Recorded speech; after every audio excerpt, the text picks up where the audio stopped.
You take the input from the user, prepare the string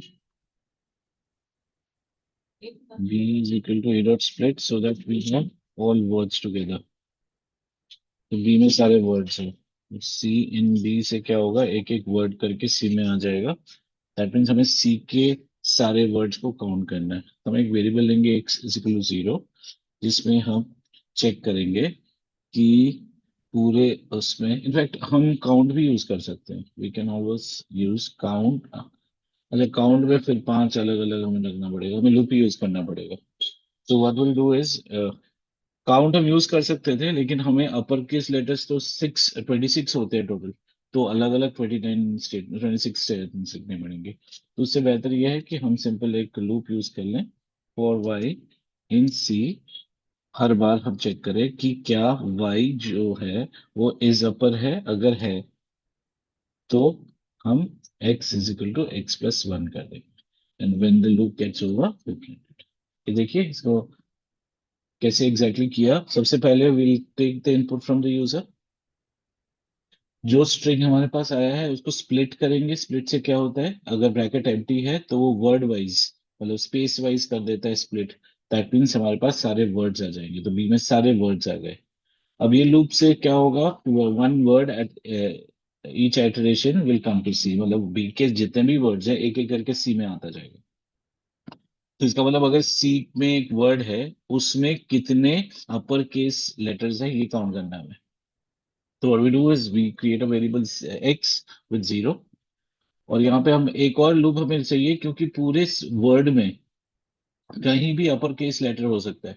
हमें total count करना है कि कितने अपर केस वो लेटर्स हैं। तो इसलिए इस लूप की हमें जरूरत पड़ेगी। इस लूप को हमने क्या किया, वी सेटअप दिस। तो क्या होगा, फॉर वाई इन सी से क्या हो रहा है, सी में जो वर्ड है उसका हर एक लेटर एक एक करके वाई में आएगा। जो जो वर्ड का लेटर हमारे पास है उसको हमने is upper is a function that tells you whether given string is upper case और नॉट।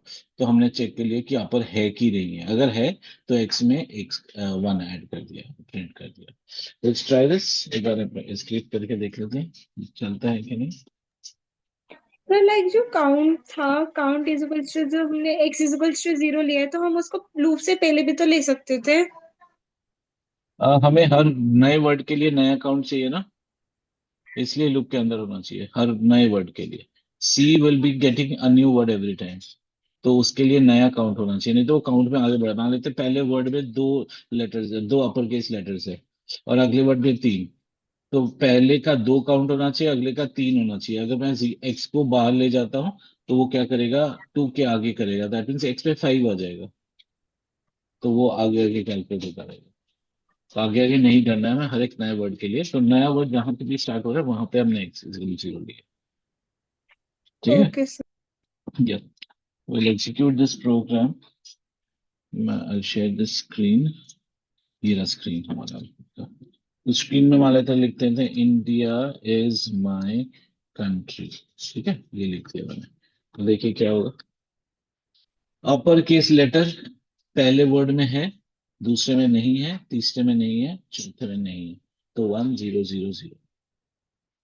इसको एक बार किसी और तरीके से एग्जीक्यूट करके एक बार देख लेते कि if that has to work. तो गुड मॉर्निंग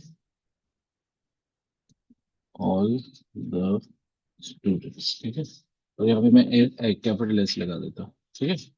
तो देखिए हर वर्ड में है सिवाय द के, सारे वर्ड में कैपिटल लेटर्स है। तो देखिए थे इसका आंसर आना चाहिए 1101, ये होना चाहिए, right.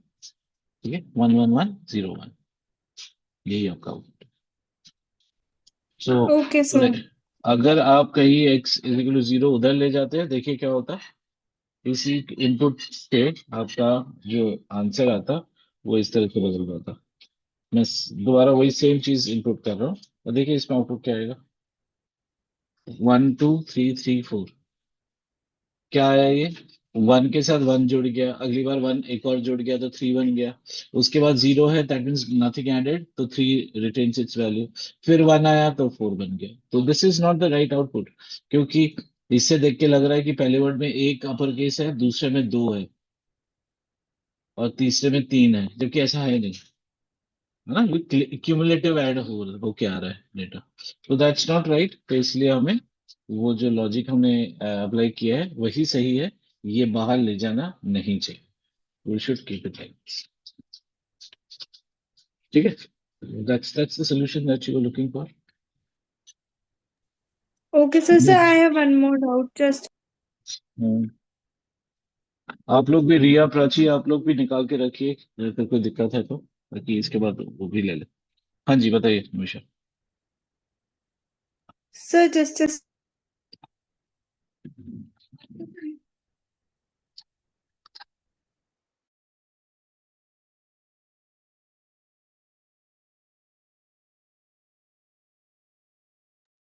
sir, write a program to input a string and display the all words of the string that ends with the letter D.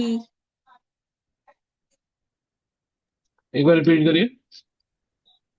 Write a program to input a string and display all words of the string that ends with letter D. हाँ, तो बस हम string को input करेंगे, split करेंगे, फिर से word wise question है।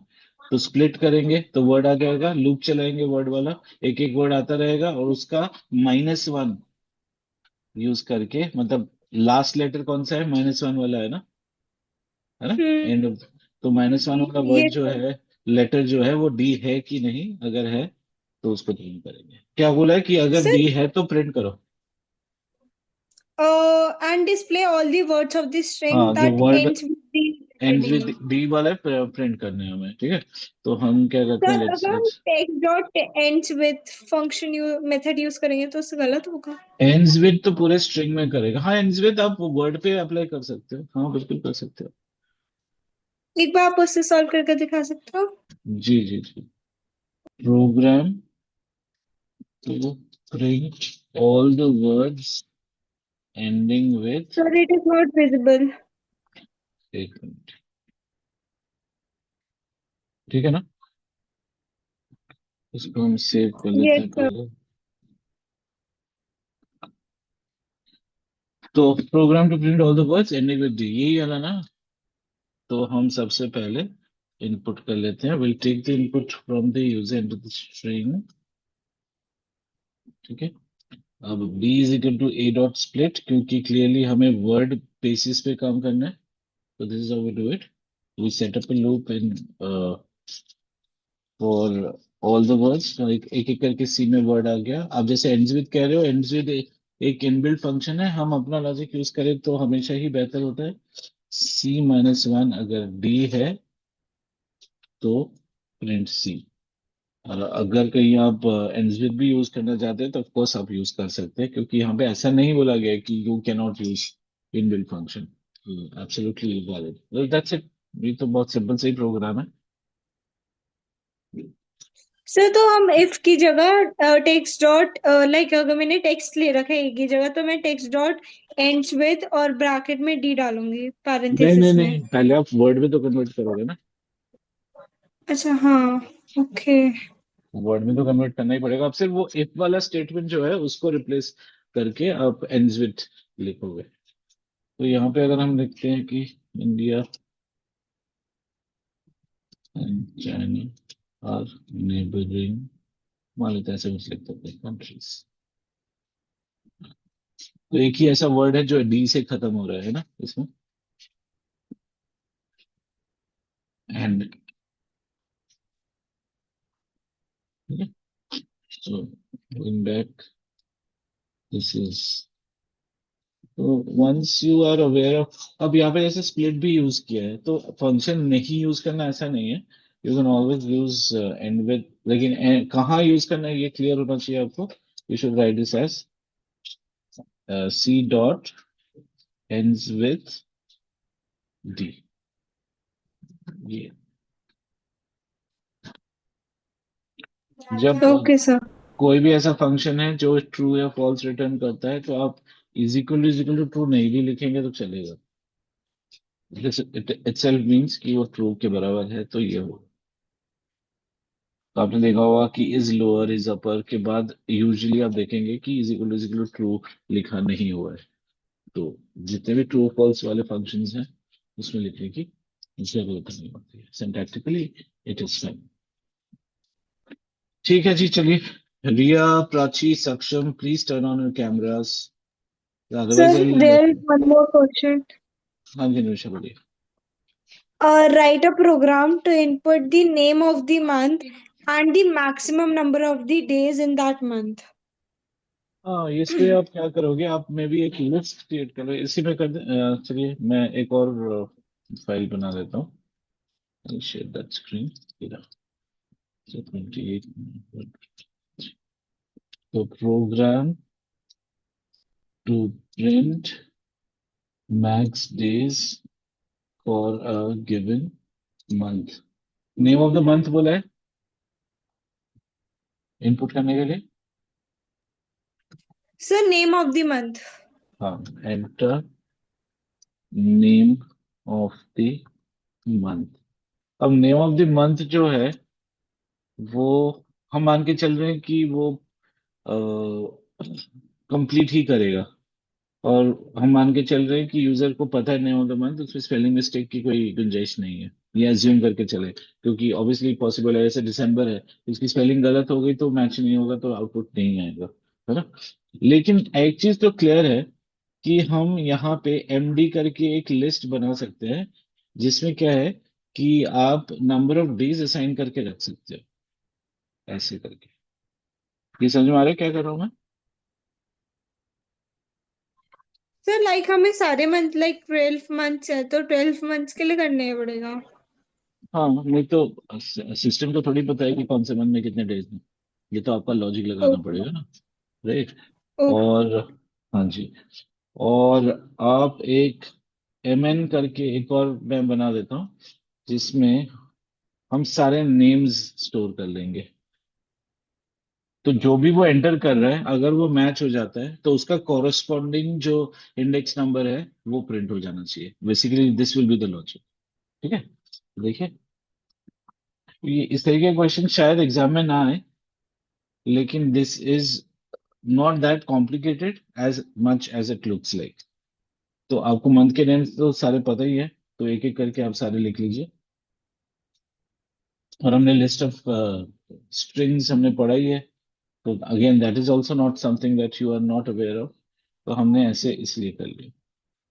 तो दो पैरेलल हमारे पास लिस्ट है, एक में नंबर ऑफ डेज जो हमें ऑब्वियसली पता है। और क्योंकि ये सब हमें करना इसलिए पड़ रहा है क्योंकि पाइथन को टूल्स पता है। पाइथन डजंट नो कि कौन से डे, कौन से मंथ में कितने डेज होते हैं। तो हमने एक लिस्ट बनाया जिसपे नंबर ऑफ डेज डाल दिए, और बिल्कुल उसी सीक्वेंस में हमने नंबर, ये नेम ऑफ द मंथ्स भी डाल दिए। हम मान के चल रहे हैं कि जो भी वो एंटर कर रहा है। अच्छा, यहाँ पे एक और चीज होगा कि हो सकता है कि जनवरी उसने डाला है, लेकिन जनवरी ऑल स्मॉल में डाल दिया है। तो इसको करने का एक तरीका हो सकता है कि आप ऐसा कर लें, एम डॉट करके आप इसको टाइटल बना दें। रिमेम्बर टाइटल क्या करता है, हर लेटर को स्मॉल कर देता है, सिर्फ पहले लेटर को कैपिटल कर देगा, है ना। तो अगर उसने कुछ यस मान सर। लेते ऑल कैप्स कर भी दिया है, तो इससे हमारा सॉर्ट हो जाता है। ठीक है।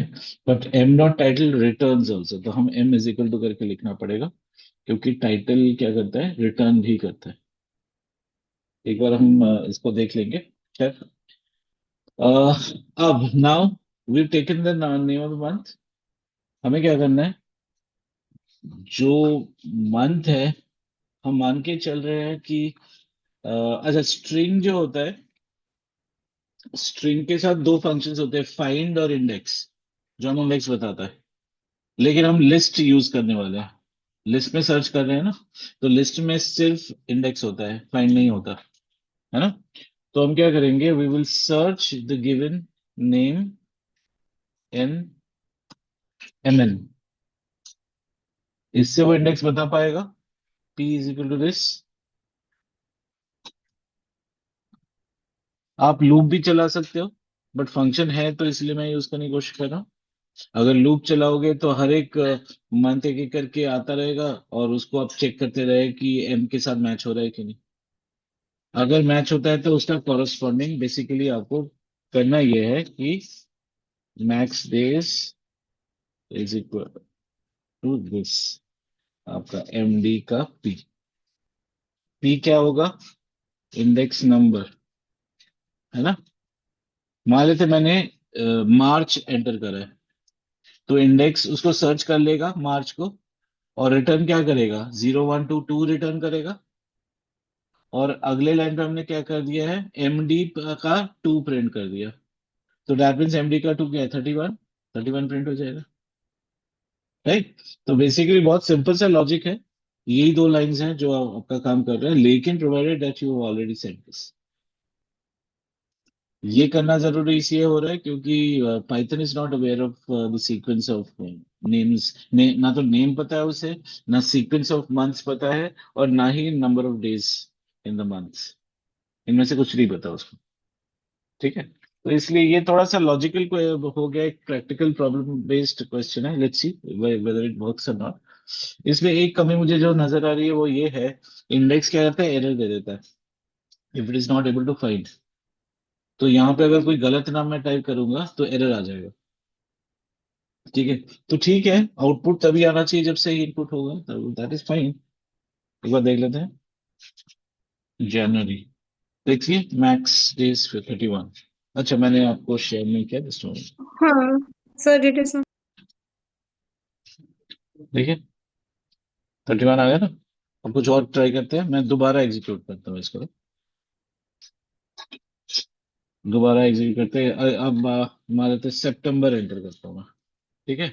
अब देखिए मैंने जानबूझ के क्या किया है, एस कैपिटल नहीं लिखा है, बट हमने टाइटल यूज किया हुआ है ना, तो वो एस को कैपिटल करा बता देगा अपने आप ही। हमें जाके करने की जरूरत ओके नहीं सर। है। We don't have to worry about it. सितंबर 30 आ गया, right. So this is how it works. Yes sir. So if we go back to the program, you will see this is what we done. अब इसमें से देखिए ये वाला part जो है, ये तो ऑब्वियसली बात है, you will obviously ask for the month name of the, because that's the basic question that you will take month name from the user and determine number of days, है ना। तो ये तो जरूरी था। टाइटल इसलिए जरूरी हो गया क्योंकि हम चाहते थे कि जो भी वो एंट्री कर रहा है वो, अगर केस में सिर्फ डिफरेंस है तो उसका हैंडल करने के लिए हमने किया है, तो ये इतना जरूरी नहीं है। अगर आप अज्यूम करके चलते हो कि वो ऐसे ही इनपुट करेगा तो इसकी जरूरत नहीं है। ये जो दो इनिशियलाइजेशन हमने किए हैं, इसकी जरूरत इसलिए है क्योंकि इस प्रोग्राम की डिमांड ऐसी है कि हमें नंबर ऑफ डेज, और number of days you can not ask, मतलब यूजर को तो बताना ही है ना। So obviously Python is not expected to know all this, तो उसको बताने के लिए हमने लिस्ट क्रिएट किया, राइट। तो इसके अलावा अब जैसे अगर मान लेते हैं आपको कोई एक ऐसा लिस्ट आपको बोला जाए कि you have to find the maximum out of number, तो नंबर्स तो चाहिए ना आपको, उसमें से मैक्सिमम निकालना जिससे है। मैक्सिमम निकालने के लिए आपको मैक्स फंक्शन है, बट मैक्स किस पे निकालना है वो तो आपको पाइथन में बताना पड़ता है ना, तो इनपुट करते हैं। बट ऑब्वियसली हम यूजर से नेम ऑफ द मंथ तो इनपुट नहीं करना चाहते होंगे। वाई? बिकॉज ऑब्वियसली ये तो सबको पता है, राइट। तो लेकिन पाइथन को नहीं पता है, तो हमको बताना, we have to tell Python that these are the names of the months and these are the number of days. अब यहाँ पे एक और ट्विस्ट है। If we see that it is a leap year, then 28 will also be not correct. तो वो ये थोड़े से वेरिएशंस हैं। तो खैर यहाँ पे लीप ईयर का क्वेश्चन हमें नहीं पता लग सकता कि कौन सी ईयर की बात हो रही है, क्योंकि यूजर ने इनपुट सिर्फ नेम ऑफ द मंथ किया है, ईयर नहीं किया है ना। तो उसको तो हम इग्नोर कर सकते हैं इस पर्टिकुलर प्रॉब्लम में, बट अल्टीमेटली जो सोल्यूशन निकल रहा है वो इससे निकल रहा है। इंडेक्स इनबिल्ट फंक्शन हमारे पास है, which searches for the given name entered by the user in the list that we've created, and of course assuming that the name of the month is correct, it will obviously find it, और find करेगा तो वो index number return करेगा, और उसी index number पे आपका max days भी स्टोर्ड है। तो बिल्कुल पैरेलल हम बिल्कुल will make sure that we maintain the same sequence of values. In both the lists, दोनों लिस्ट में सीक्वेंस एकदम सेम होगा, अदरवाइज गड़बड़ हो जाएगी। ठीक है ना? यहाँ पे जनवरी फरवरी मार्च अप्रैल करके जिस सीक्वेंस में हमने लिखा है, उसी सीक्वेंस में हमने नंबर ऑफ मैक्स डेज हमने रखा हुआ। तो this is it, this is how it has to be done.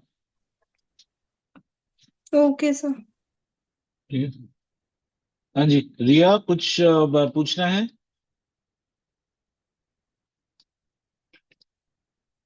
Riya there, Prachi. Yes, sir. I just want to ask that जो strings में आपने हमें लिखवाया था कि सिर्फ थ्योरी क्वेश्चंस आएंगे, तो थ्योरी क्वेश्चंस में वही आएंगे ना कि जैसे स्टेट की उसमें लेन अगर 3 लिख देंगे तो हमें क्या आउटपुट मिलेगा, वैसे क्वेश्चंस आएंगे ना एग्जाम में? आपके पास वो स्ट्रिंग्स वाला वो वर्कशीट है जिसपे रिवीजन वर्कशीट जो मैंने आपसे शेयर करी है, जो हमने कल सॉल्व भी करी थी? Yes, yes sir. So you get a variety of questions in that worksheet. Output भी रहेगा, एरर भी रहेगा, थ्योरी भी रहेगा, स्टेटमेंट लेवल के क्वेश्चंस भी रहेंगे, कोडिंग भी रहेगा। All this varieties will be there. और क्या कैसे क्वेश्चंस होंगे उसी के लिए तो वो वर्कशीट मैंने आपको शेयर शेयर करा था, और कल हमने कुछ सैंपल सॉल्व भी करे थे क्वेश्चंस, है ना? So you can always go through the same set of questions to get an idea कि किस तरीके के क्वेश्चंस होंगे। ऑब्वियसली ये talking about the subjective paper, क्योंकि ऑब्जेक्टिव में तो सारे ही एमसीक्यूज होंगे, राइट? यस एंड सर एक और चीज, हम असाइनमेंट मॉड्यूल से अगर प्रैक्टिस करेंगे तो उससे आ सकता है ना? असाइनमेंट बिल्कुल मॉड्यूल बिल्कुल। करना चाहिए ना? सी हमारा तो देखिए फॉर्मेट तो फिक्स्ड है ना, तो जो फॉर्मेट्स मैं आपको बता रहा हूँ कि ये वैरायटी ऑफ क्वेश्चंस है, वही वैरायटी आपको बुकलेट पे भी मिलेंगी अलग अलग जगह पे, राइट? तो वो प्रैक्टिस आप करेंगे तो definitely it is going to help you. Obviously ऐसा नहीं है कि वहां से उठ के कोई क्वेश्चन आ रहा है, ये नहीं होगा फॉर श्योर। जैसे कोडिंग के अगर आपने 25 क्वेश्चन करे हैं, तो ये जरूरी बिल्कुल नहीं कि उन 25 में से ही कोई क्वेश्चन आएगा। कोई 26वां भी यस क्वेश्चन आ सकता है, but if it is going to be obviously based on whatever you done. क्योंकि स्ट्रिंग में हमेशा ही तीन तरीके के क्वेश्चंस होंगे, या तो लाइन बेस्ड होगा, या तो वर्ड बेस्ड होगा, या कैरेक्टर बेस्ड होगा। तो वैरायटी बहुत लिमिटेड है, तो इसलिए आपको मतलब इतना ज्यादा परेशानी आइडियली होनी नहीं चाहिए, क्योंकि किसी भी स्ट्रिंग के प्रोग्राम में you will have to input, वो तो एक पार्ट रहेगा ही रहेगा। अब जैसे अभी हम क्वेश्चन जो कर रहे थे वो भी स्ट्रिंग बेस्ड ही था, तो हमने इनपुट किया, प्रोसेस वाला पार्ट क्वेश्चन के अकॉर्डिंग हमने, और फिर आउटपुट किया। ठीक है? तो ये this is what you have and to sir C.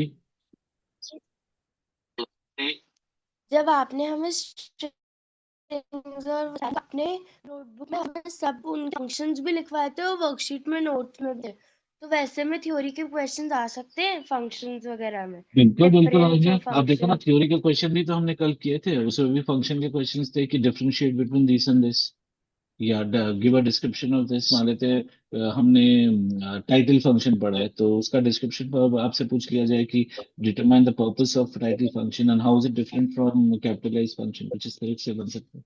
Theory question रहेगा, बिल्कुल रहेगा। थ्योरी में और तो है क्या, उसमें तो यही सब तो है। अलग से बहुत बीजक थ्योरी तो आपका है ही नहीं ना, फंक्शन ही मेजॉरिटी है आपके। तीनों दो मतलब टपल तो आ ही नहीं रहा, लिस्ट और स्ट्रिंग्स दोनों टॉपिक में मेजॉरिटी जो है वो तो फंक्शंस ही है।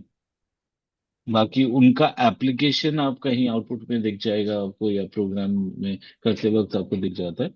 अदरवाइज है तो फंक्शन ही कोर, तो सबसे पहली चीज तो आप फंक्शन ही करते हैं। ठीक है? चलिए फिर हम थोड़ा सा एक बार अभी नजर मार। वर्कशीट आओगे ना? Yes. हाँ, आप अभी रिया यू सेइंग समथिंग, क्या बोलो?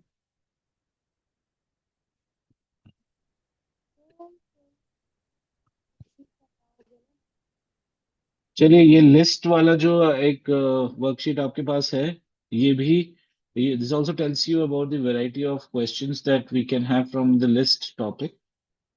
अब जैसे ये लिखा हुआ है, write a valid Python statement to create a list named nums. तो वेरिएबल का नाम बता दिया उसने, नम्स, और वो कहता है कि ये असाइन करो जिसमें 10 20 30 40 वैल्यूज हो। तो हमें पता है कि लिस्ट हमेशा एनक्लोज्ड होता है स्क्वायर ब्रैकेट्स में। तो 10 20 30 40, this is your answer. So it's a very simple thing to do, but then you need to know exactly क्या करना क्या है। जो गिवन इंफॉर्मेशन है उसको कैसे कन्वर्ट करें स्टेटमेंट में। तो स्टेटमेंट में there will be a English statement purpose given, उस पर्पस को आपको स्टेटमेंट के हिसाब से करना है। तो ये इसमें अब अगले लाइन पे देखिए, अगले क्वेश्चन में क्या लिखा हुआ है, it says valid Python statement to create a list name fruits containing the, ठीक है। तो उसको आप देखिए, फ्रूट्स वेरिएबल का नाम हो क्या, तो एप्पल, मैंगो, तो सारी चीजें आपको क्लियरली बता दी गई हैं इसमें। So you just have to note down that and write your statements. So this is your answer. This is what you're expected to write as answer to this question. ठीक है, एंड सो ऑन सभी में इस तरीके से। Coming to output based question, अब इसको करने के लिए आपको थोड़ा बहुत देखना पड़ेगा कि क्या क्या चीजें हैं। फॉर एग्जांपल यहाँ पे एक लिस्ट की बात हो रही है जिसमें 4 एलिमेंट्स है, 2 4 6 8। साथ में आप इसको ऐसे कर लीजिए कि इंडेक्स नंबर भी नोट करके रख लीजिए, so that you are aware कि कौन से लोकेशन में क्या वैल्यू है। ये लूप जो है स्टार्ट कहाँ से हो रहा है, I in range len of LST, LST is the name of the list. तो लेन ऑफ एलएसटी क्या है, 4 है, 4 एलिमेंट्स है क्योंकि उसके अंदर। तो रेंज 4 लिखा है, इसका मतलब रेंज 4 लिखने का मतलब है कि 0 से 3 तक चलेगा बेसिकली। तो यहाँ पे देखिए ध्यान से, लिस्ट 0 प्लस प्लस लिस्ट -1, 0 -1 -1 होता है ना। तो लिस्ट 0 कितना है, 2, और लिस्ट -1 कितना है, आखिरी एलिमेंट 8। तो 2 + 8 ऐड होके 10 बना और लिस्ट 0 पे चला गया। इसका मतलब 2 बदल के अब 10 बन गया। एक बार दोबारा देखिए, लिस्ट 0 में, 0 क्यों कह रहा हूं, क्योंकि आई 0 है इस वक्त। लिस्ट 0 में 2 है, तो 2 प्लस I-1, आई 0 है इस वक्त, 0 - 1 इज -1। लिस्ट -1 का मतलब क्या है, right most element, -1 negative indexing represent करता है। तो 8 हुआ, 2 + 8 10 हुआ, तो 10 - 0 पे लिख दिया, क्योंकि कहा जा रहा है कि एलएसटी 0 पे आप वो वाली वैल्यू कैलकुलेट करो और डाल दो। अब लूप आगे बढ़ेगा, लूप आगे बढ़ेगा तो आई की वैल्यू 1 बनेगी, इसका मतलब इस बार लिस्ट 1 में कुछ साइन होगा। और लिस्ट 1 में अभी है कितना, 4 है। तो 4 को ऐड करो किसके साथ, लिस्ट I-1, आई कितना है 1, 1 - 1 कितना होता है 0। लिस्ट 0 में अभी है कितना, 10, अभी लास्ट स्टेप पे ही हुआ था 10। तो 10 + 4 14 हो गया, 14 कहाँ हुआ, लिस्ट 1 में। And so on we will keep on modifying the values like this, and finally when the loop gets over you have to print the list. तो वो उस जो लेटेस्ट लिस्ट बना होगा उसके हिसाब से प्रिंट कर देगा। तो दिस इज हाउ बेसिकली ये वाला 20 बन जाएगा और ये वाला 28 बन जाएगा। तो output will be looking like this, output होगा इसमें 10, 14, 20, 28। This is the required output जो कि आपको, बट देन ऑफ कोर्स ये करते हुए आप कैसे कर रहे हैं ये भी आपको दिखाना चाहिए। तो मैं तो बहुत लिमिटेड लिख पाया क्योंकि मैं डॉक्यूमेंट में हूँ। अदरवाइज ऑन पेपर अगर होगा तो मुझे सारा कुछ लिखना चाहिए कि कौन सा वैल्यू क्या रेफर कर रहे हैं, कैसे ऐड होके ये 14 कैसे बना, ये सब मैंने लिखा नहीं है। बेसिकली ये 14 बना, पिछला 10 और करंट 4 ऐड करके। 20 कैसे बना, इसमें 6 था और पिछला 14 और 6 ऐड होके ये पे 8 था और पे 20 हो गया, तो 20 और 8 28 हुआ। तो ये तो वर्बली मैं बोल रहा हूँ, लेकिन on paper you have to write it, otherwise you will not be able to find the right value. तो आउटपुट का क्वेश्चन इस तरीके से होगा। अब देखिए 3 नंबर आपका एरर बेस्ड क्वेश्चन में देखिए क्या है। अब एक यहाँ पे they have created a list like this, then they have see what they have done for i in range len of nums. तो ये तो बिल्कुल ठीक है, there is no problem in this. Print लामेस, और ये देखिए यहाँ पे ब्रैकेट में गड़बड़ है, स्क्वायर ब्रैकेट्स 2 लिख दिए, बंद हो गए, तो सिंटैक्टिकल एरर है। इसको आपको करेक्ट करना पड़ेगा। खैर ये तो एक सैम्पल क्वेश्चन है, इसलिए आपको बहुत लिमिटेड एरर्स मिल रहे हैं, लेकिन you have to look for more errors in your program जो आपको एग्जाम में मिलेगा। क्योंकि 2 नंबर का होगा तो यूजुअली क्या होता है कि 2 नंबर के क्वेश्चन में 4 एरर्स होते हैं, which you identify and underline corrected. तो यहाँ पे सभी में करेक्शन के लिए बोला गया है, तो you have to know what is error. जैसे इसमें देखिए फॉर में कॉलन मिसिंग है, राइट? तो ऐसे इस तरीके के एरर्स होंगे जिसको आपको डिटेक्ट करता है। Another variety that comes is theoretical question. How can membership operators be used with lists? Membership operator का यूज कैसे करते हैं? जैसे हमने यहाँ पे देखिए इन ऑपरेटर यूज करा हुआ है ना, ये LST लिस्ट है, और इन ये इसका है। तो इसी जैसे वो बेसिकली आप to write a sentence about it and give an example. यहीं से आपको मिल रहा है कि यहाँ पे यूज हो रहा है, देखिए। तो इस तरीके का। और जैसे कि आप पूछ रहे थे कि फंक्शन बेस्ड थ्योरी क्वेश्चन होगा कि नहीं, यहाँ पे देखिए लिखा हुआ है अपेंड और एक्सटेंड में क्या डिफरेंस होता है। अपेंड होता है एक एलिमेंट को ऐड करने के लिए, एक्सटेंड होता है एक पूरे लिस्ट ऑफ वैल्यूज को ऐड करने के लिए। रिमूव वैल्यू वाइज करता है, पॉप पोजीशन वाइज रिमूव करता है, तो एंड सो ऑन। तो ये ऑब्वियसली इनके बारे में अगर आपको पता है तो आप कंफर्टेबली इस चीज को लिख पाएंगे। वो बहुत ब्रीफ में लिखना, बहुत डिटेल में तो कुछ लिखना है नहीं, but then you have to know something about the function discussion. What are the different types of indexing, तो positive indexing and negative indexing. ये होगा गिवन एग्जांपल, दोनों का एक एग्जांपल आप दे सकते हैं। तो these are all theory questions, and of course coding based question तो रहेगा ही रहेगा। तो ये पांचों तरीके के क्वेश्चंस जो है, जो अभी हम कर रहे थे वो लिस्ट बेस्ड ही क्वेश्चन कर रहे थे। तो you have to get into these type of questions and then prepare, क्योंकि टाइप यही रहेंगे, इसमें कोई ऑप्शन नहीं है। ये पांचों के पांचों ऑप्शंस, मतलब पांचों के पांचों category of questions will be there throughout. मतलब सेकंड टेस्ट में भी, आगे जाके एनुअल एग्जाम होगा, आगे जाके CBSE बोर्ड होगा, बोर्ड में भी यही चीजें आपके रहेंगे eligible। ठीक है, तो आप कॉन्सेंट्रेट इसी में करिए। तो सबसे पहली चीज जो आपको करनी चाहिए वो है जितने भी फंक्शन, जैसे कि आपको ये अगर लेट मी क्विकली जो स्टडी मटेरियल है उसको ओपन करके अगर आपको बताऊं, study material I am sure आपके पास होगा। स्टडी मटेरियल लिस्ट का अगर देखें तो ये रहा। तो इसमें पहला जो पार्ट है ना, वो पूरा आपका सिलेबस है जो आपको पढ़ना है, जो आपको तैयार करना है।